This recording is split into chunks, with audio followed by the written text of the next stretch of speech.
Yo les frérots, j'espère que vous allez bien. On se retrouve aujourd'hui pour une nouvelle vidéo après plus d'un mois d'absence sur cette chaîne. Et pour cause, j'étais en vacances et j'avais pas ramené tout ce qui était micro, ordinateur, casque pour pouvoir monter, produire mes vidéos. Je me suis un petit peu déconnecté de tout ça durant mes vacances.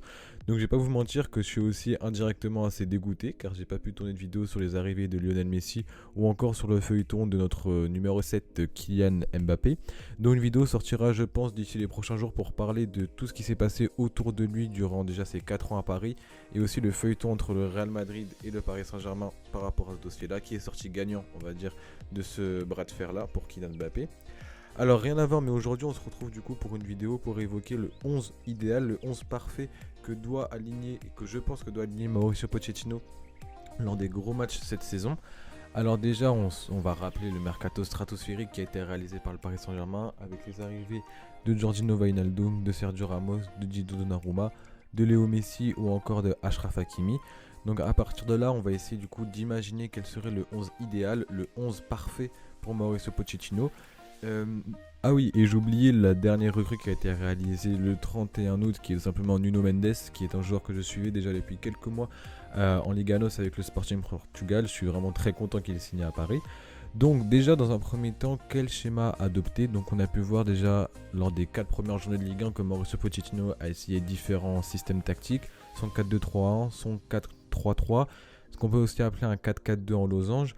Donc ici, donc déjà dans un premier temps, le poste qui fait débat au Paris Saint-Germain cet été, c'est bien évidemment le poste de gardien de but entre Keylor Navas, 34 ans, et Gianluigi Donnarumma, meilleur gardien de l'Euro, vainqueur de l'Euro, meilleur joueur de l'Euro, 22 ans qui est arrivé libre.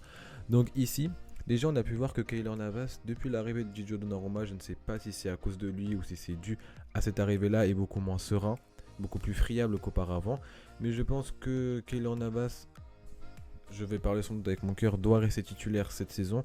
Mais j'ai comme l'impression que Gianluigi Donnarumma va petit à petit gratter des minutes, des rencontres et va finir simplement par lui prendre sa place de titulaire. Mais un élément à prendre en compte, c'est que je pense que Mauricio Pochettino ne va prendre zéro risque et va aligner l'expérience lors des grands rendez-vous de Ligue des Champions. Donc pour moi, Keylor Navas doit rester numéro 1 cette saison au Paris Saint-Germain. Ensuite, au niveau de la charnière centrale, là aussi nous avons un débat entre Kipembe, Marquinhos et Sergio Ramos. Donc ici, vu le début de saison de Preston Kipembe qui est revenu pas cramé mais qui a enchaîné déjà l'an dernier, qui était le joueur le plus utilisé l'an dernier par Thomas Tuchel et par Mauricio Pochettino, il est revenu plus tôt de vacances suite aussi à l'élimination de la France contre la Suisse en 8ème de finale de l'Euro. Mais ici, je pense sincèrement que si Sergio Ramos retrouve son niveau et est épargné par les blessures, la charnière centrale sera composée de Marquinhos, bien évidemment qui sera capitaine, et Sergio Ramos pour l'accompagner sur le côté gauche. Donc je pense malheureusement que Preston Kipembe va avoir son temps de jeu, va pouvoir jouer genre une vingtaine, 25 matchs cette saison, mais lors des grandes échéances, par exemple pour un quart de finale Ligue des Champions, je pense que Sergio Ramos sera préféré à notre Titi parisien, mais qui aura son temps de jeu, ça je n'en fais aucun doute. Sur les côtés, donc là on peut clairement dire que c'est la première année où il n'y a aucun débat. Achraf Hakimi à droite, Nuno Mendes à gauche. J'adore Juan Bernat, mais plus d'un an sans jouer, et sachant qu'il n'a pas été inscrit sur les listes de la Ligue des Champions pour la phase de groupe, ça en dit long sur ce que pense le Paris Saint-Germain de Juanito. Donc pour moi, Nuno Mendes va être titulaire aux côtés d'Achraf Hakimi. Donc pourquoi pas passer dans un système à 3 derrière, étant donné que Achraf Hakimi et Nuno Mendes sont tous les deux des pistons. Mais bon, Mauricio Pochettino n'a pas l'air d'aimer ce genre de joueur-là, ce genre de caractéristiques-là, tout simplement ce genre de schéma tactique. Du coup, pour moi, si on reste dans ce schéma tactique-là, qui serait le 4-3-3, dans ce milieu de terrain-là, je mettrais en tant que titulaire Marco Verratti, un garçon qui mérite d'être titulaire depuis le mois de janvier dernier, qui est sur une masterclass, qui est sur une montée en puissance incroyable. Je parle bien évidemment de Idrissa Gueye, qui est sur une lancée totalement stratosphérique, en témoigne déjà ses derniers matchs en Ligue 1 et ses derniers matchs en Ligue des Champions, que ce soit contre le Bayern Munich, contre le FC Barcelone et même contre le Manchester City, bien qu'il ait eu un carton rouge à la fin. Idrissa Gueye a tout simplement gagné sa place de titulaire dans l'effectif parisien grâce à son rôle très différent. Il a tout simplement un style de jeu que le Paris Saint-Germain ne possède pas. On possède un petit peu maintenant avec l'arrivée de Wijnaldum, mais c'est pas du tout comparable pour moi. Donc maintenant, la troisième personne qui doit accompagner ces deux Parisiens-là au milieu de terrain, c'est simplement Georgino Wijnaldum. Wijnaldum qui a été tout simplement critiqué, qui a été incendié par la communauté parisienne sur Twitter, étant donné que pour eux, il n'est simplement pas une bonne recrue, qu'il n'est pas au niveau et qu'il n'a pas le niveau du Paris Saint-Germain. Mais entre Thierry Henry qui fait l'éloge de Georginio Wijnaldum, qui dit qu'il fait un travail monstre sur le terrain, qu'il abat un très gros travail et qu'il est très utile dans ce milieu de terrain parisien là, et les experts Twitter, je sais pas du tout qui croire. Donc pour moi, Georginio Wijnaldum va monter progressivement son niveau, va élever son niveau de jeu au fil de la saison.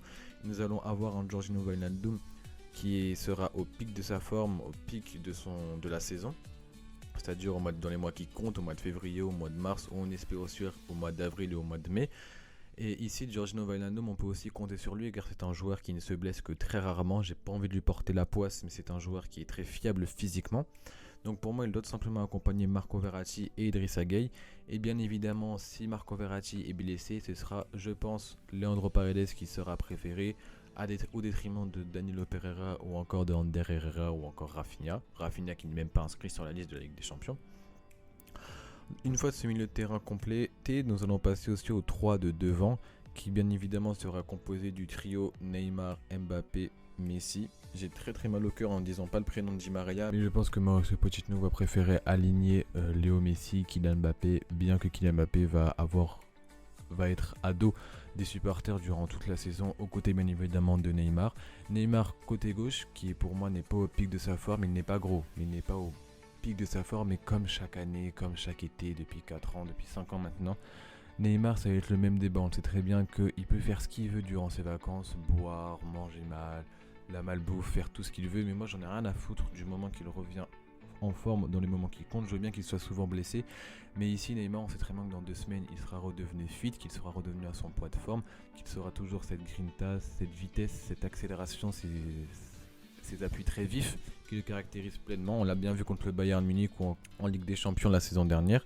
Donc pour moi, Neymar est titulaire côté gauche. Côté droit, je mettrai Kylian Mbappé et non pas Léo Messi. Kylian Mbappé qui est tout simplement dans la fleur de l'âge, qui a 22 ans, qui a la fougue de la jeunesse, qui a du feu dans les jambes, on l'a bien vu. Même si l'homme est très détestable, est devenu détestable auprès des Parisiens, le joueur qui est Kylian Mbappé est tout simplement un joueur stratosphérique, extraordinaire. Il est très vif, très rapide. Le seul problème avec Kylian Mbappé, c'est que c'est contre les blocs bas, il doit vite se renouveler, se réinventer, car contre les blocs bas, tout simplement, il panique, il n'est plus le même joueur, on a l'impression qu'il est simplement perturbé dès qu'il affronte une défense de Ligue 1 très reculée, très regroupée. On l'a bien vu par exemple le match de la France contre la Bosnie-Herzégovine contre un bloc bas, ça a été tout simplement une disaster class de Kylian Mbappé qui s'est fait incendier sur les réseaux sociaux. C'était assez mérité parce qu'on venait de vivre une fin de mercato très mouvementée avec lui. Et bien évidemment, il restera titulaire au Paris Saint-Germain, peu importe s'il part libre, peu importe s'il ne prolonge pas, s'il rejoint le Real Madrid, il restera titulaire au PSG. Et pour l'accompagner, je mettrai Léo Messi devant, mais pas en tant que numéro 9, en tant que faux 9, un rôle qu'il occupait très souvent au FC Barcelone, étant donné qu'il était le seul à porter l'attaque catalane.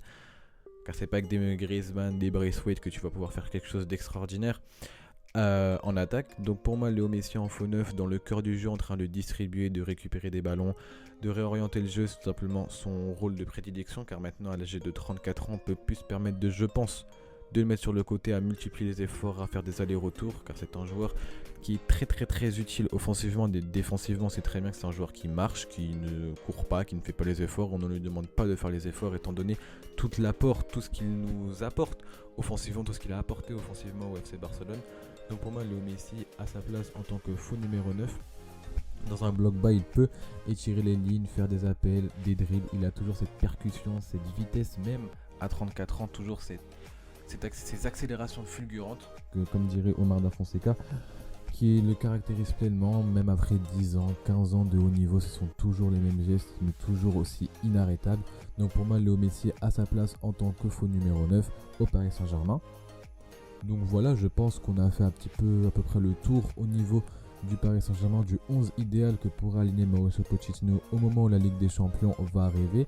Donc j'espère que cette vidéo vous a plu. On se retrouve très vite pour une nouvelle vidéo. Je pense que cette vidéo là sera basée sur Kylian Mbappé et sur toute cette mascarade tout simplement autour de lui, du Real Madrid et du Paris Saint-Germain. Je vous souhaite une très bonne journée. Ciao.